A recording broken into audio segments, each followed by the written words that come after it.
नर्मदे हर। माघ मास यूं तो पूरा ही बहुत ही पुण्यदायी होता है, परंतु माघ महीने के शुक्ल पक्ष की सप्तमी का तो सभी शास्त्रों में, वेदों में बहुत ही बखान किया गया है, क्योंकि यह जो है बहुत ऐसे एक तो यहाँ इस दिन पर माँ नर्मदा जी जो हमारी जीवनदायिनी है उनके जन्म की कथा भी जुड़ी हुई है। तो दूसरा कहते हैं कि यही वो तिथि है जब भगवान सूर्य नारायण सातों घोड़ों पे सवार होके पृथ्वी पर अवतरित हुए थे और समस्त भूमंडल को उन्होंने अपने प्रकाश से आलोकित कर दिया था। और यह दिन जो है इसको आरोग्य सप्तमी भी कहते हैं, अचला रथ सप्तमी भी कहते हैं, चंद्रभागा सप्तमी भी कहते हैं और सूर्य सप्तमी भी कहते हैं, और माँ नर्मदा जी की जयंती तो यह कहलाती ही है।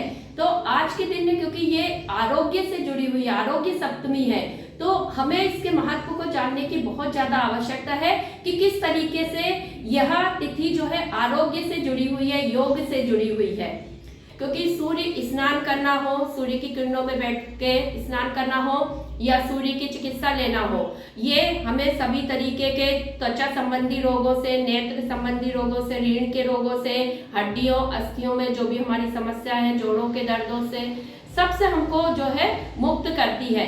तो इस तरीके से यदि हम सूर्य की चिकित्सा लेते हैं तो हमारे शरीर को बहुत ज्यादा लाभ मिलता है। और चूंकि आज आरोग्य सप्तमी है तो ये आरोग्य सप्तमी क्यों कहलाती है, इससे जुड़ी मैं एक छोटी सी कहानी आपको बताती हूँ।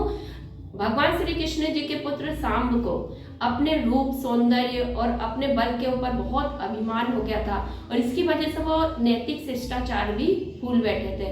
तो एक दिन क्या हुआ, ऋषि दुर्वासा, हम सभी जानते हैं कि ऋषि दुर्वासा जी अपने क्रोध के लिए बहुत ज्यादा प्रसिद्ध हैं। तो वे जो है भगवान श्री कृष्ण से मिलने के लिए आए।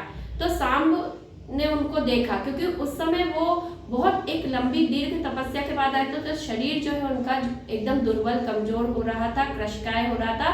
तो उसे देख के सांब को हंसी आ गई, जिसे देखकर जो है दुर्वासा जी को क्रोध आया। उन्होंने तुरंत जो है उन्हें श्राप दे दिया कि तू अभी के अभी कुष्ठ रोग से पीड़ित हो जाए। और चूंकि वे बहुत ज्यादा सिद्ध पुरुष थे तो उनका श्राप फलित हुआ और सांब को जो है शीघ्र ही कुष्ठ रोग हो गया।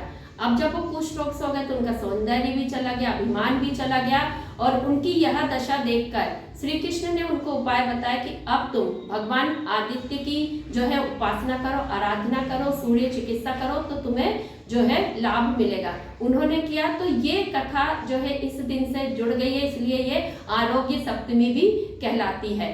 तो आज के दिन जो है आदित्य हृदय स्तोत्रम का पाठ करें, सूर्य कवच का पाठ करें और यदि संभव है तो ओम घृणी सूर्याय नमः मंत्र की 5 मालाओं का जप करें। और सुबह उठकर स्नान करने के बाद जब सूर्य को अर्घ्य दें तो जल में थोड़ा सा जो है रोली मिला लें, लाल फूल डाल लें, थोड़ा सा गुड़ डाल लें और सूर्य को अर्घ्य दें सूर्य मंत्र का जप करते हुए।